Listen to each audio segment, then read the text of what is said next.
Now let's go around the plan with a sheet of trace paper over the top and start to lay out the form and the connections of the floor.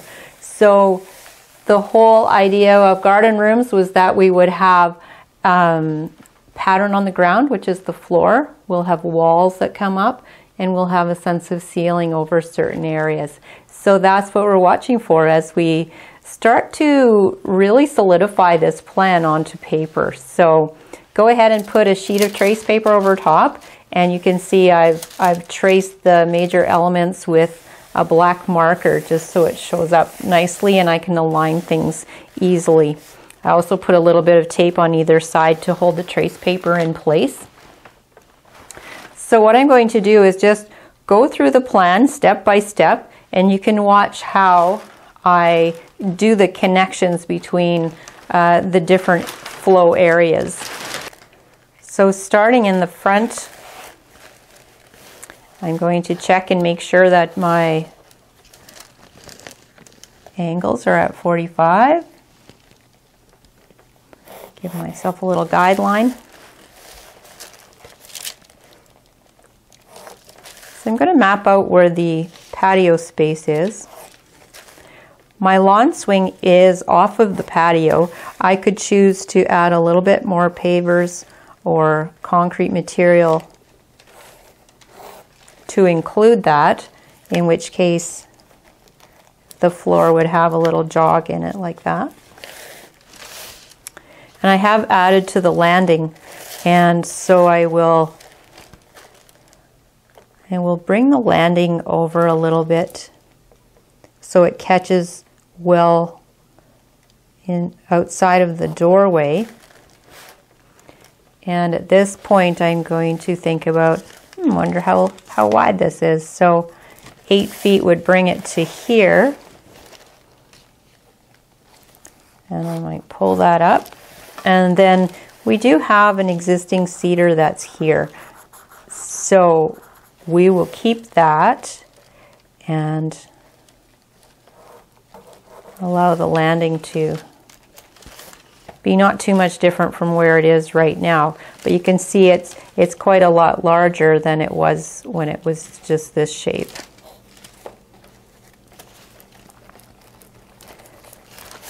So what I'm thinking is that we will add a couple of steps onto here. We could have one step that comes onto the landing, or the patio rather.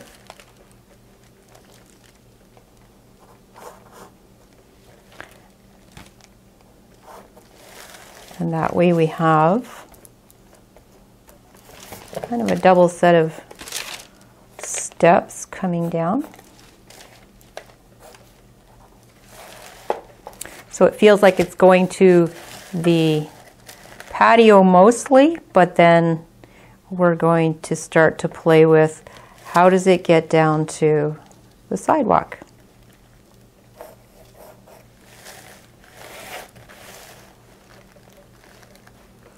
So now we're going to start to think about how wide this sidewalk's going to be. So I'm aiming for 4 feet.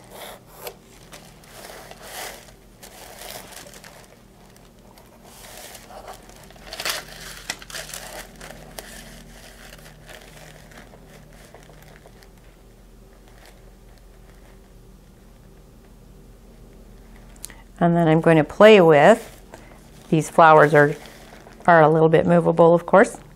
So I'm going to play with how I can get down to the sidewalk. Again, looking at 4 feet wide.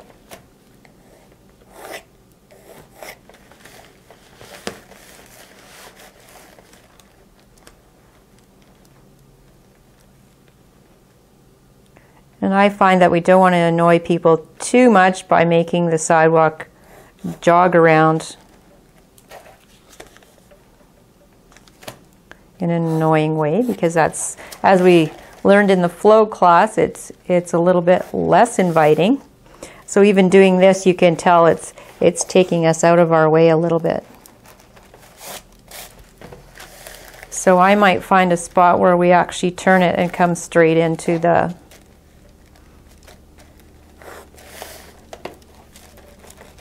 city sidewalk.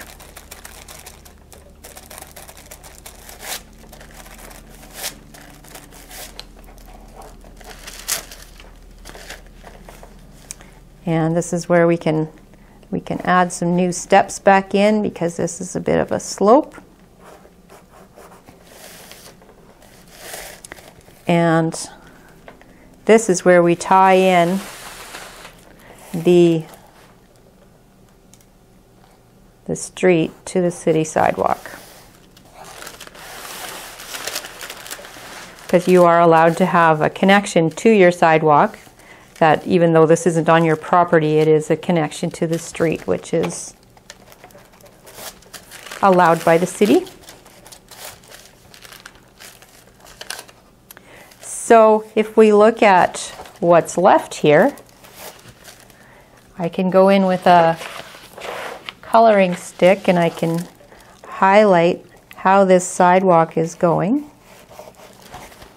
I can highlight how the patio and steps are going to be.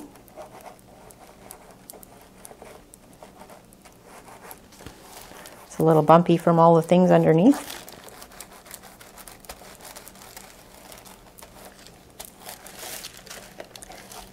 And then I'll reinforce the city sidewalk and the street.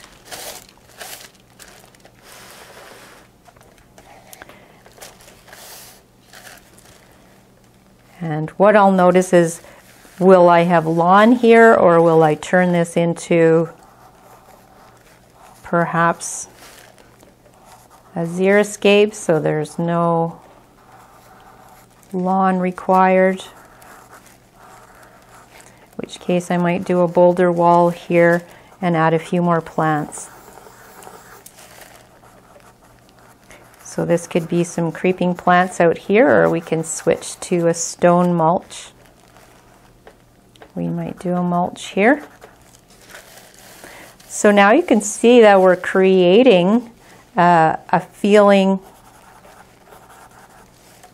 of adventure as we go from here to the front door. We're not taking people terribly out of their way to do this, but you can see it's tying in really nicely with the patio. Now I'll look at what else is going on. We do have the apple tree here, and I did a couple of garden boxes. And when I think about the apple tree and the garden boxes, I'm thinking there's going to be a larger canopy over the years, so I might move those boxes closer to the property line.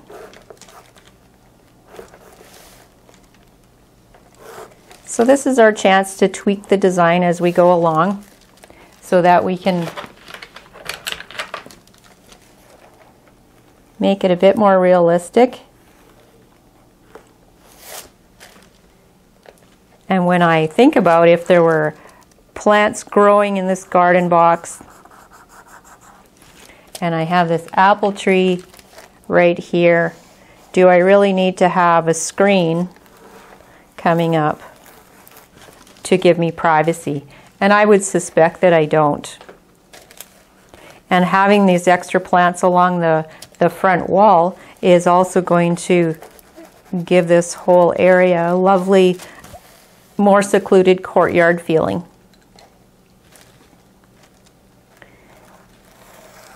And then I'll just draw in my apple tree. Or actually, that was a new tree. We have an apple tree here.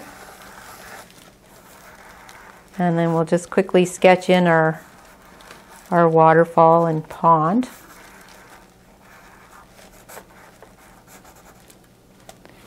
And I always like to color in the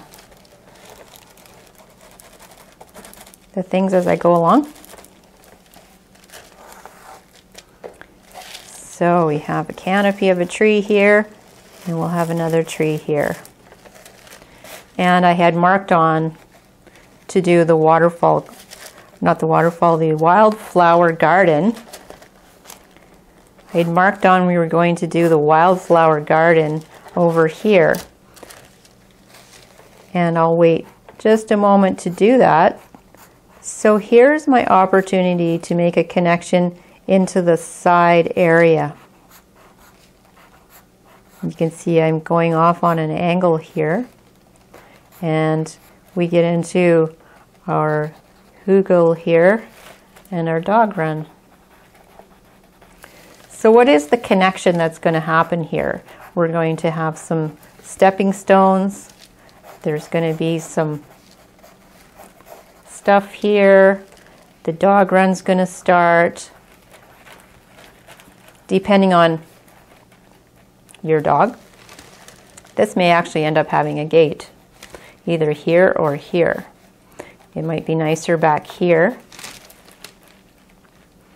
and the gate might be down here. So this becomes the whole dog area. So that's how that side might unfold.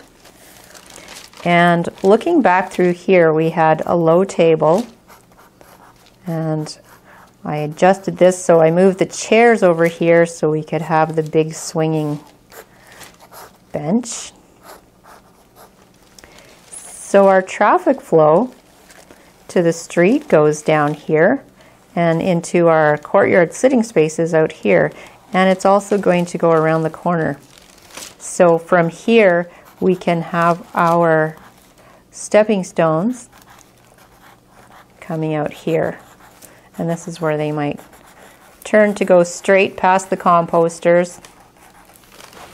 In between here you might have a little patch of some invasive herb like peppermint or something like that, asparagus, so that it's somewhat contained. So these would be our composting boxes here, and our table here. And we had put a bench and a rain barrel. Can't forget the rain barrel in the front. And so this area might end up being stepping stones, and it gets wider where the table and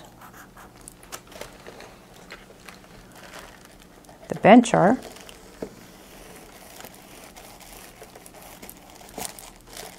So rather than having a lot of plants, we'll have more hard surface on the ground. So now we have the hot tub. The lid goes that direction, and we have a bit of a trellis over top. So this would be an example where we've created a sense of ceiling. Now, as I mentioned, we could do some vines. I did put probably a fruit bush here. And we move into hard surface. We should probably check and make sure my angle is still good. We could square that up a little bit. And the reason I pay extra attention to things like that is so that it becomes easier to lay out when you're actually installing the garden. If you use shapes that are not geometric, like good circles and squares and rectangles and 45-degree angles or 30 or 60, if you use things other than that, it becomes quite difficult to lay it out in the garden.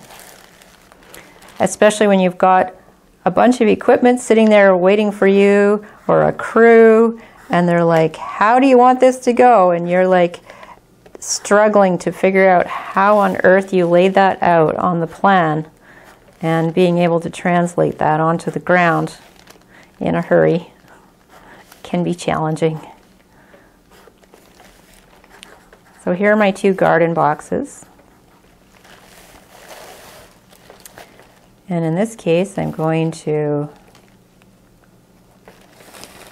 might switch this up a little bit.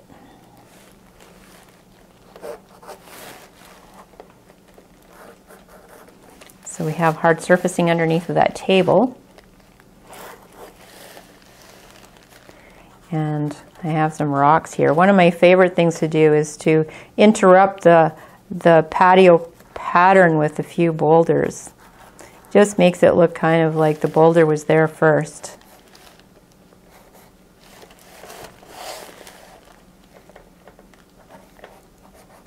And something else I did was add a formal little fountain area here, just to give us the sound of water, because we did most of the water in the front and didn't do much back here. So here's another spot where we can interrupt the paving pattern with a boulder or two. And one shrub. And our table. And our fire.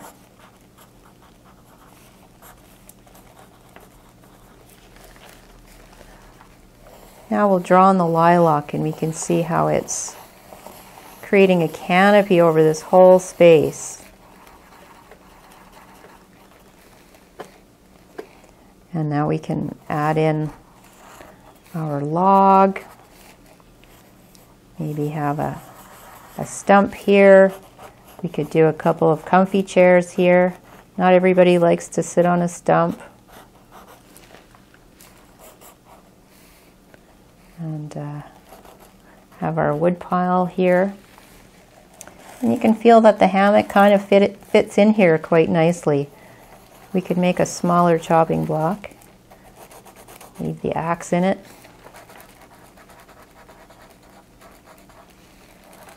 And this is where our tree is going to go. Our tree that makes sound in the wind. A couple of fruit bushes.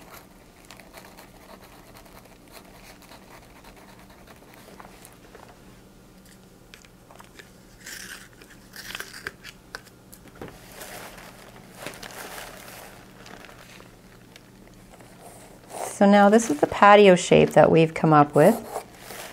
It kind of has the corner cut off of it into the fence, which is fine. And what I'm looking for next is, how does this patio connect to the threshold of this doorway? I like to have a decent amount of room around the doorway that it's easy to get in and out, so you don't feel like you're crowded.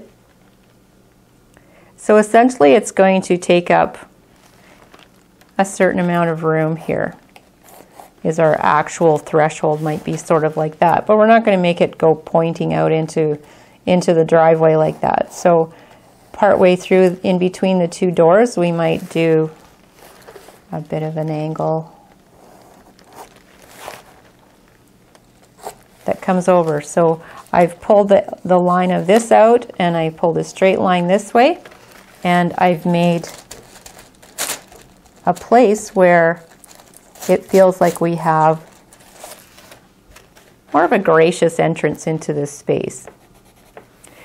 So we could have a couple of pots here, and our traffic flow is going to go in and out through here. So it needs to have a nice amount of room. Now when I come to the doorway, you can see the original landing is here. And what we could do is to bring that landing out to the front edge of these boxes. And that would also give a more comfortable space here as you're moving through. So how do we get from this landing space over to the patio space? Will be our next question.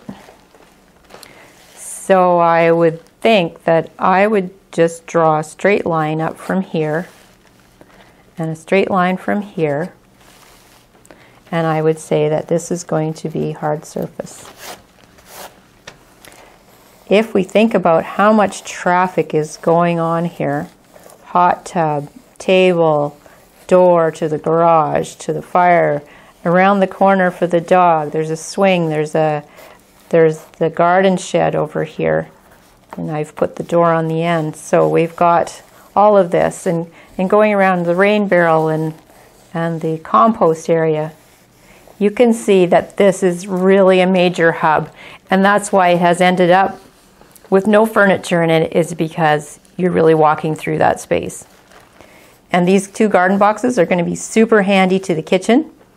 And the fountain here actually causes this to have really a beautiful character, because there's some movement and life, and birds will be interested in sitting in here and getting wet. And so through the kitchen window, you will be seeing that.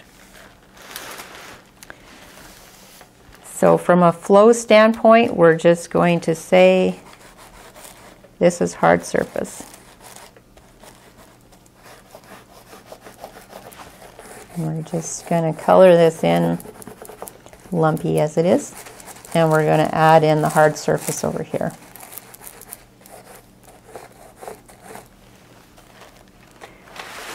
So our last piece is to connect this piece of sidewalk or stepping stone area into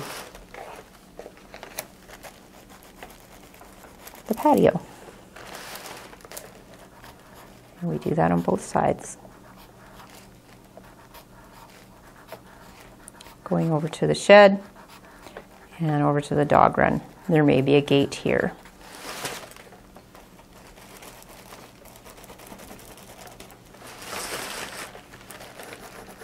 So you can see how the connections just kind of work themselves out as we went around. They didn't have to be all figured out in the beginning.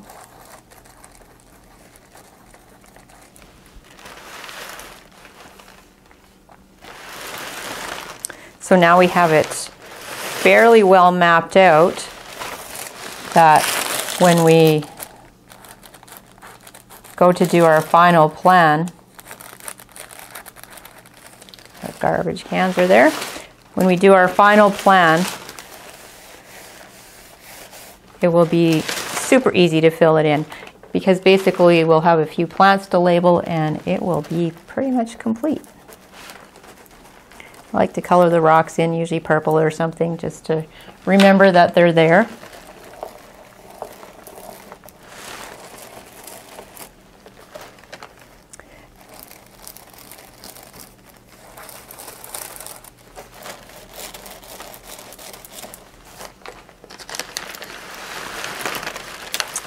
And it looks like we have a plan sitting on our table. There'll be a few details, but first, this is really the first concept, because we went with an angled plan. What I thought we'd do next is to do a curved plan and see what the difference might be. So get out another piece of trace paper and we're going to experiment with doing it curved.